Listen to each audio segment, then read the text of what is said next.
The video. I am Blues and Twos Gaming, and today we are going to play Hearts of Iron 4. Now you're probably wondering what country you're going to play. So first off, Hearts of Iron 4 is a game where you play as nations fighting World War II.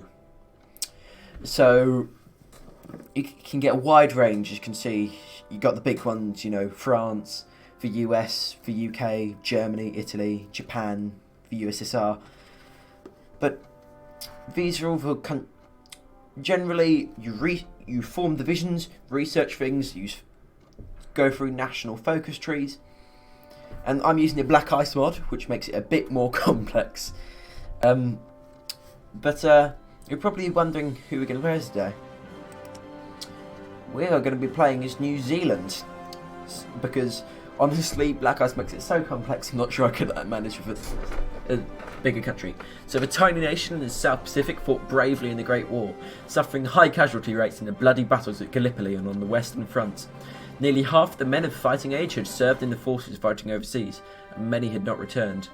Some 20 years after the end of the Great War, the populace of New Zealand peer anxiously at world events. This time the threat of war looms ever closer to their own homeland. So, obviously Japan, that makes things a bit more whoosh, you know.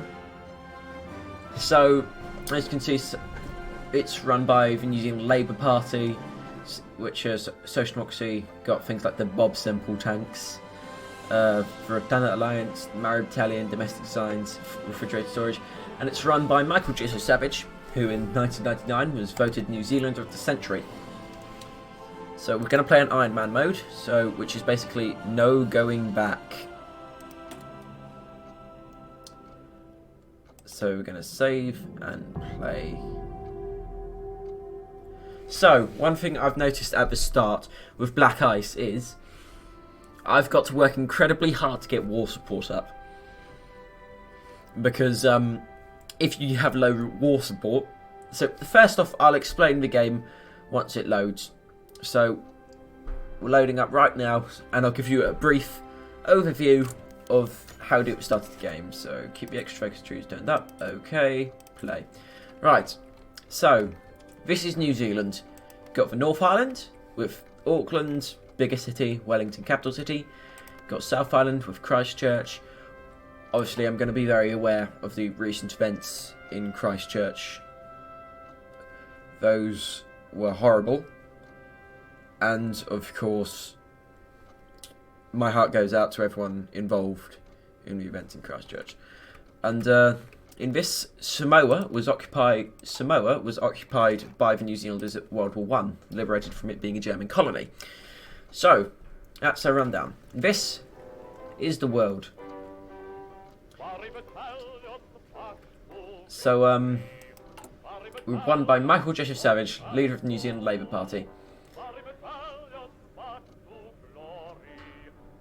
And, so you can change laws and governments, add ministers and politicians, military staff, research and production agencies. First off, a national focus.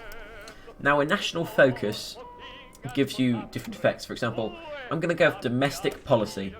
The New Zealand Labour government of 1935 was elected for policy to create the Western world's first social security system, including freedom upon use healthcare. This gives me plus 100 political power. So, political power can be used to change your government and make decisions. You've got stability. The higher your stability is, as you can see, the less is your surrender limit. You know, the more political power gain you get, the more support for the ruling party it is. It represents the people's support for the current government. High stability makes political changes easier to push through and helps the economy run smoothly. War support. The willingness of people to go to war. The problem is this goes down really easily, especially when you're fighting an offensive war. Manpower. Obviously, that's how much manpower you can put into your armed forces. Convoys. Used for importing resources, transferring resources and delivering supplies. Factories, so you've got civilian factories, military factories, naval dockyards. Nuclear bombs. let's just say New Zealand's not going to worry about those. Command power allows you to... it allows for promotion of generals and conducting operations. I can only have 12 Special Forces battalions. Army experience can be used to change the layout of divisions. Navy experience and Air Force experience can also be used for some decisions and can be used to make better variants of stuff. So we start off with 3 divisions. The 1st Infantry Brigade, the 2nd Infantry Brigade, and the 3rd Infantry Brigade. And as you can see here, classic Kiwi, you know, lemon squeezer style hat. And we've got some naval bases in the 3 large cities, and we got air bases on each island. Right, so first off, research. Oh! So, research. I'm going to go for electric engineering, because that just decreases research speed. Select technology to research. I think I'm going to look at tank traps. So, as you can see there, you've got, you know, all your infantry tools, support companies, which is what we mean by modifying divisions. You can have, like, field hospitals and signal companies and logistics companies and maintenance companies and the military police and all that. Artillery. Yep, you can tack artillery onto your divisions. Tanks, you can tack on. You know, armoured cars, tankettes, light vehicles. Army doctrine. For some reason, I haven't finished researching all of this, but this is the army doctrine we got in the Great War, World War One. Things like carrier pigeons and telephones. And for some reason, we haven't figured out tank traps yet. Then you can move on to, you know, your secondary doctrines, World War Two. Naval technologies, torpedoes, anti-air guns, sonar and radar. Navy, you know, transport ships, research all these new ships.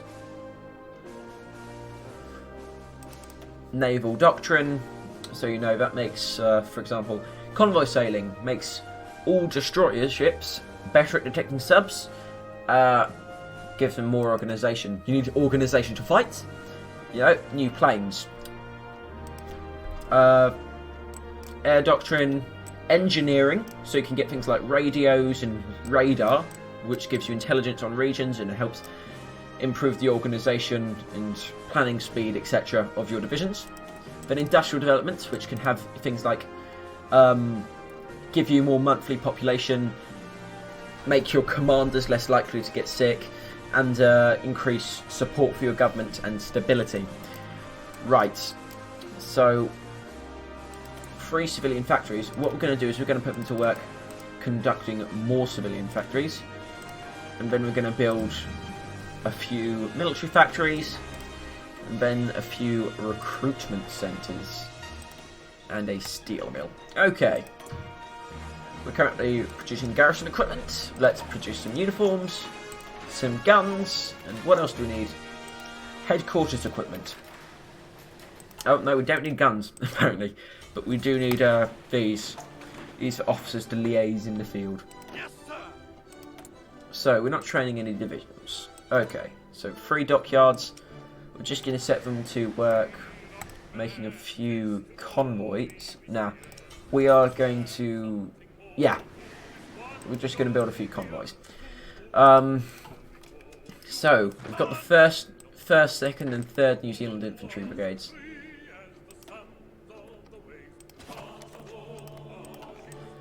These are all inaccurate.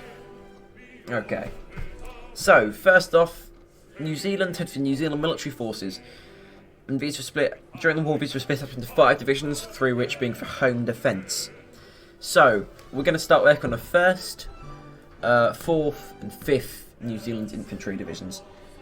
I'll just look these up for you. NZEF divisions.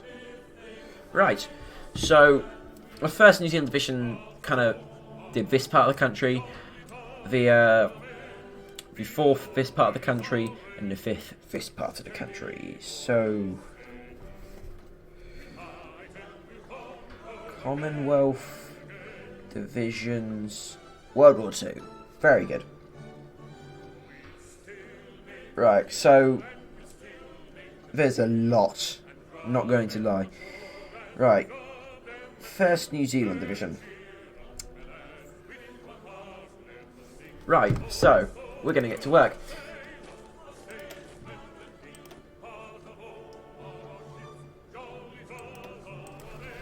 So these are going to be our infantry defences. We're going to have, as you can see here, the Northern Infantry Division, the Central Infantry Division, and the Southern Infantry Division. Right.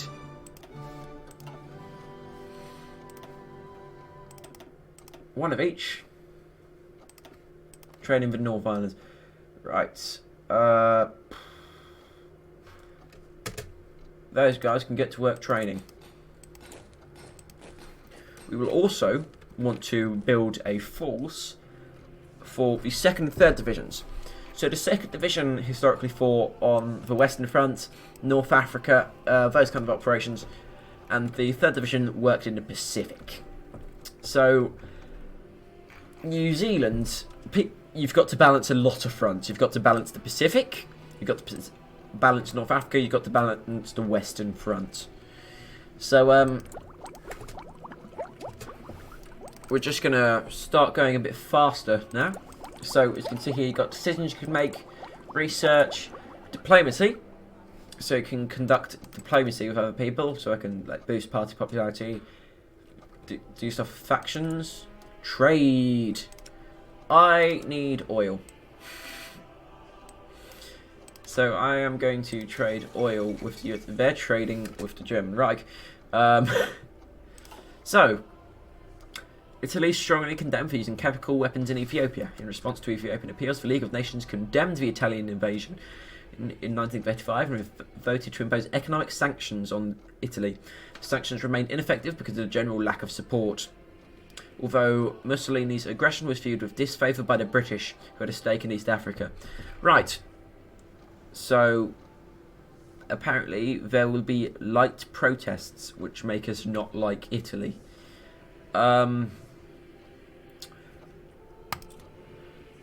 Right, so you get events like that, then you go construction, production, recruit and deploy, and this is your logistics training. So currently we have deficits of, we have a deficit of 10 infantry cars. We have a deficit of about 500 uniforms, about 1,600, 164 pieces of headquarters equipment and 597 pieces of garrison equipment. So at the moment, I have essentially just disbanded the entire military. So in the meantime, this is our navy. So you can assign like admirals, generals. So Admiral Peter Phipps is going to run the New Zealand division. So we started off with 2 ships, and they were they're HMS because they were donated by the British. And they're essentially the New Zealand division of the Royal Navy. For New Zealand Air Force, it's classed as the New Zealand Permanent Air Force. It's actually still part of the military, and we just have some naval bombers. Right, so hang on, have we even researched naval bombers? We have indeed. Right, these all require jet engines.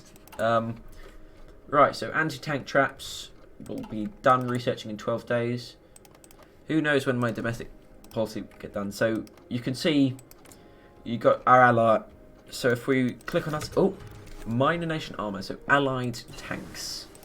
And in 1936, peacetime armies organised along divisional lines, with a brigade in each of the 3 districts. In addition, we have 3 mounted rifles brigades. Unfortunately, all are severely undermanned, largely composed of poorly trained territorials, and equipment is short in many areas, as support arms are largely cadres, intended to be expanded upon mobilisation.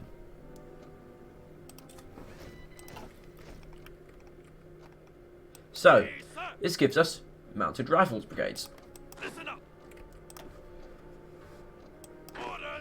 Right. So, the 2nd New Zealand Division.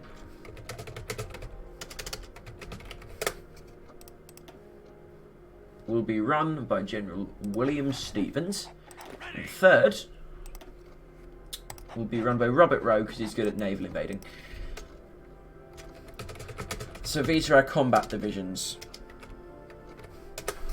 So to make sure, 3rd New Zealand Division, I'm going to station 1 in Fiji and 1 in Samoa. And the 2nd New Zealand Division can go to Britain.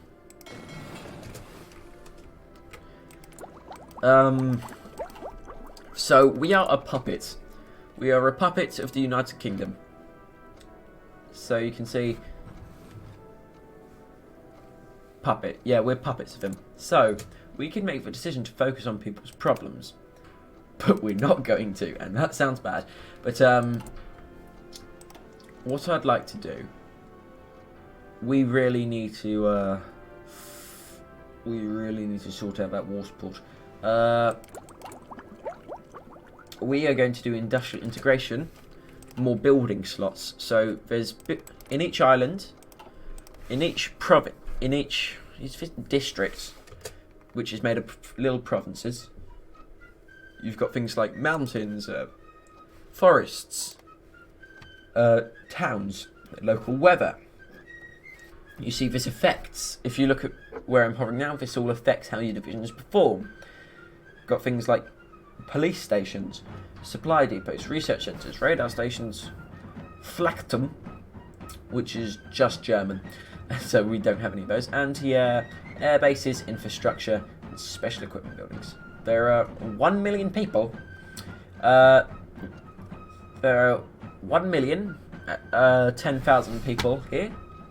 There's no resistance because it's our home country. There's about 556,690 thousand people in the South Islands, and how many people in Samoa?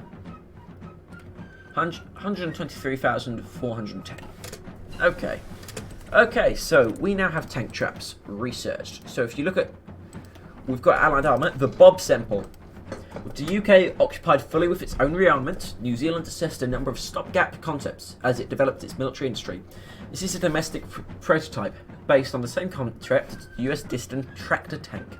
It consists of corrugated iron plates mounted on a large tractor chassis. Historically, the prototypes were constructed very quickly ad hoc without plans. Now see, the thing is with this, look at all those guns. It was widely regarded as one of the worst tanks ever, but it would have been very good as an armoured personnel carrier, but as a tank, it didn't really add up, but it kind of gave the spirit of New Zealanders not willing to lay down. Then you've got its son, the Big Bob. Yeah, this tank is it's a super heavy tank. It's got 2 cannons and machine guns everywhere. That's whew. And then you've got the Schofield tank, which was pretty much the only decent tank. Right. So, what are we going to research next? Well, I'm thinking going in construction. That will allow us to construct the... A storm is brewing. Yeah, there's some very dark clouds over New Zealand. As you can see, music plays. Currently we've got God Save the King / Queen. National Anthem of the UK. Fun fact, also National Anthem of New Zealand. Although we have another one. New Zealand has 2 national anthems. It's very strange. As you can see, research is affected by different things. So, for example, we have officer training, which makes it easier to research doctrine. However, the fact that our army strength is very lacking and our navy and air force strength is very lacking kind of offset that. But the fact that if another Commonwealth country has a technology, it will help us. And then you've got limited technology bonuses. Right. Germany's just remilitarised the Rhineland. Where is the Rhineland? That's the Mossland. That's the Saarland. That's Baden, Württemberg. That's the Rhinelands, right.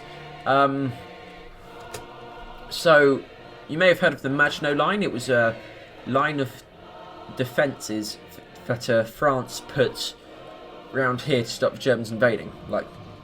However, problem, the Maginot Line did not extend to here. So, they can go through Belgium.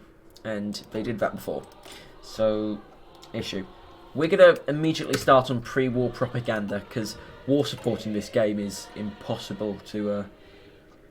it's pretty much impossible. Also, keeping the current party in power is also very hard.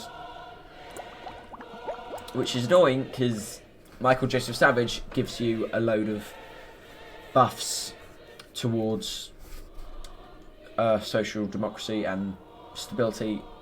He was pretty good. He reformed the domestic policy of New Zealand and led New Zealand through a war, which is pretty good. Right, so next we are going to form the... Should we? Yeah. Let's do the Public Works Department. I'll give us an extra factory, etc, etc. Right. Right. So, focusing on people's problems. We are not going to institute press censorship, thank you very much. We don't want any naval war games, we don't want any air force war games, we want army war games. Which will help our generals just generally do better at fighting wars. So, I've been recording for about 21 minutes now. Doesn't feel like it, but so we're just gonna stop here. This has been a little introduction to Huts of Iron 4. Next time we're gonna start more building up our industry, and then we might be going to war. So thank you for watching, guys. If you did like this video, please give it a like. It's what it's there for. If you didn't like, please tell me why. If there's any other games you'd like to see me play, again, please tell me in the comments below. I am very eager. I'm quite eager to play some more games, listen to what you guys want. So, thank you for listening. Thank you for watching, and I will see you in the next video. Goodbye.